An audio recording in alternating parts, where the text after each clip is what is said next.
2025 September 17 Siraj editorial. ഭിക്ഷാടന പുനരധിവാസവും supreme കോടതി ഇടപെടലും. സമൂഹം അവഗണിക്കുകയും അധികൃതർ കുറ്റവാളികളെപ്പോലെ കാണുകയും ചെയ്യുന്ന വിഭാഗമാണ് ഭിക്ഷാടകർ. തെരുവോരങ്ങളിലും പുനരധിവാസ കേന്ദ്രങ്ങളിലുമെല്ലാം ദുരിതപൂർണമാണ് മിക്ക ഭിക്ഷാടകരുടെയും ജീവിതം. അവരുടെ ജീവിത സാഹചര്യങ്ങളെക്കുറിച്ച് ആരും അന്വേഷിക്കാറില്ല. ഇപ്പോൾ സുപ്രീം കോടതി ഇടപെട്ടിരിക്കുന്നു. ഈ സാമൂഹിക പ്രശ്നത്തിൽ രാജ്യത്തെ ഭിക്ഷാടന പുനരധിവാസ കേന്ദ്രങ്ങളിലെ മാനുഷിക സാഹചര്യങ്ങൾ പരിശോധിക്കാൻ സംസ്ഥാനങ്ങൾക്കും കേന്ദ്രഭരണ പ്രദേശങ്ങൾക്കും നിർദ്ദേശം നൽകിയിരിക്കുകയാണ്. ജസ്റ്റിസുമാരായ JB പർദിവാല, R മഹാദേവൻ എന്നിവരടങ്ങിയ സുപ്രീം കോടതി ബെഞ്ച് ഡൽഹി ലാംപൂർ ഭിക്ഷാടക കോളനിയിലെ കുടിവെള്ളത്തിൽ കോളിഫോം ബാക്ടീരിയ കലർന്ന് കോളറയും മറ്റു പകർച്ചവ്യാധികളും പടർന്നു പിടിച്ച സാഹചര്യത്തിലാണ് കോടതിയുടെ ഇടപെടൽ. ഭിക്ഷാടന കേന്ദ്രങ്ങളിൽ മാനുഷിക സാഹചര്യങ്ങൾ ഉറപ്പാക്കുന്നതിന് ചില നിർദ്ദേശങ്ങൾ മുന്നോട്ടുവച്ചു കോടതി. ഭിക്ഷാടന കേന്ദ്രങ്ങളിലെ ശുചിത്വം, അടിസ്ഥാന സൗകര്യങ്ങൾ, ഭക്ഷ്യസുരക്ഷ തുടങ്ങിയവ ഉറപ്പാക്കുന്നതിന് യാചക കേന്ദ്രങ്ങൾ തോറും മോണിറ്ററിംഗ് സമിതി രൂപവൽക്കരണം, ശരിയായ ഡ്രൈനേജ് സംവിധാനമുള്ള ടോയ്ലറ്റുകൾ ഉറപ്പാക്കുക, ഭിക്ഷാടക പുനരധിവാസ കേന്ദ്രങ്ങളിൽ തൊഴിൽ പരിശീലന കേന്ദ്രങ്ങൾ സ്ഥാപിക്കുക, മെഡിക്കൽ വിദഗ്ധരുടെ നേതൃത്വത്തിൽ ഇടയ്ക്കിടെ മെഡിക്കൽ പരിശോധന നടത്തി ആരോഗ്യ സുരക്ഷ ഉറപ്പാക്കുക തുടങ്ങിയവയാണ് കോടതിയുടെ മാർഗനിർദ്ദേശ രേഖയിലെ പ്രധാന ഇനങ്ങൾ.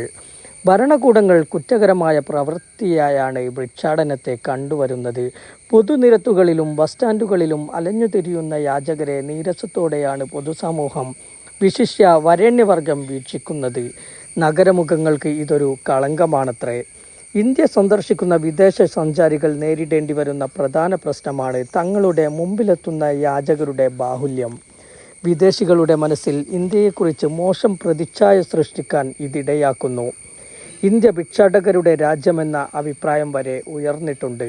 ഇതിനൊരു പരിഹാരമായാണ് സർക്കാർ യാചക പുനരധിവാസ പദ്ധതി ആവിഷ്കരിച്ചത്.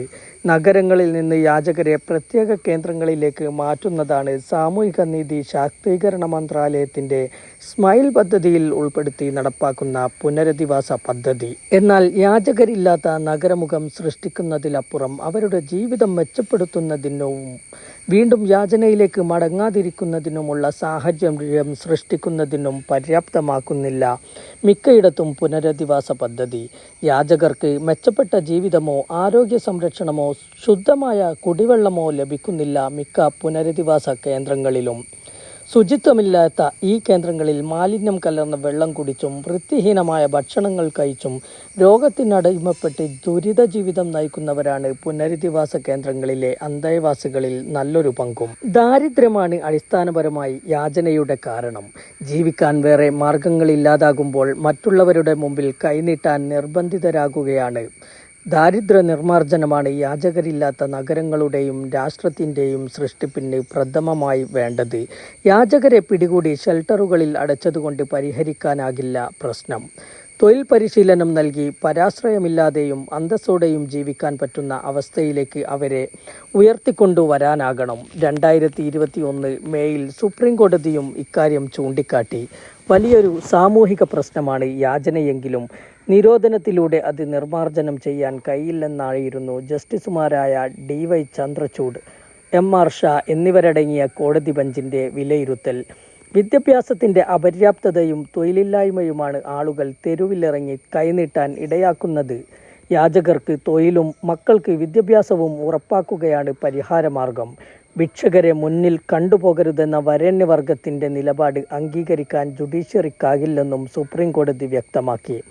ഭിക്ഷാടനം കോവിഡ് വ്യാപനത്തിന് കാരണമാകുന്നതിനാൽ അത് നിരോധിക്കണമെന്നാവശ്യപ്പെട്ട് സമർപ്പിച്ച പൊതുതാൽപര്യ ഹർജിയിലായിരുന്നു സുപ്രീം കോടതിയുടെ ഈ പ്രസ്താവ്യം. നാഷണൽ ഇൻസ്റ്റിറ്റ്യൂട്ട് ഓഫ് സോഷ്യൽ ഡിഫൻസിൻ്റെ പഠന റിപ്പോർട്ട് വിരൽ ചൂണ്ടുന്നതും ഈ വസ്തുതയിലേക്കാണ്.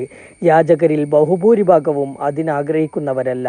അതിജീവനത്തിന് മറ്റു മാർഗമില്ലാത്തതുകൊണ്ടാണ് അവർ ഈ മേഖലയിൽ എത്തിപ്പെട്ടതെന്ന് റിപ്പോർട്ടിൽ പരാമർശിക്കുന്നു. കേരള മുഖ്യമന്ത്രി പിണറായി വിജയൻ മേൽ സുപ്രീം കോടതി വിധിയെ പിന്തുണച്ചു രംഗത്ത് വന്നിരുന്നു അന്ന്. ഒരു വലിയ സാമൂഹിക സാമ്പത്തിക പ്രശ്നത്തിൻ്റെ പ്രസക്തവും മനുഷ്യത്വപരവുമായ വീക്ഷണമാണ് സുപ്രീം കോടതി വിധിയിൽ പ്രതിഫലിക്കുന്നതെന്ന് ഫേസ്ബുക്കിൽ മുഖ്യമന്ത്രി കുറിച്ചു. ദാരിദ്ര്യത്തിൻ്റെ പാർശ്വഫലങ്ങളിലൊന്നാണ് യാചന. നിരോധം കൊണ്ട് അതില്ലാതാകില്ല. അത്തരമൊരു കാഴ്ചപ്പാടല്ല നമുക്കുണ്ടാകേണ്ടത്. സഹാനുഭൂതിയും സഹായിക്കാനുള്ള സന്നദ്ധതയുമാണ് ദരിദ്ര വിഭാഗങ്ങളോട് വേണ്ടതെന്നും മുഖ്യമന്ത്രി കൂട്ടിച്ചേർത്തു. 2021 സുപ്രീം കോടതി വിധിയുടെ തുടർച്ചയായി വേണം ജസ്റ്റിസുമാരായ JB പർദിവാലയും R മഹാദേവനും അടങ്ങുന്ന കോടതി ബെഞ്ചിൻ്റെ പുതിയ വിധി പ്രസ്താവത്തെ കാണാൻ. ഫലപ്രദമായ പുനരധിവാസം ഉറപ്പാക്കാനുള്ള മാർഗനിർദ്ദേശങ്ങളാണ് കോടതി മുന്നോട്ട് വെച്ചത്.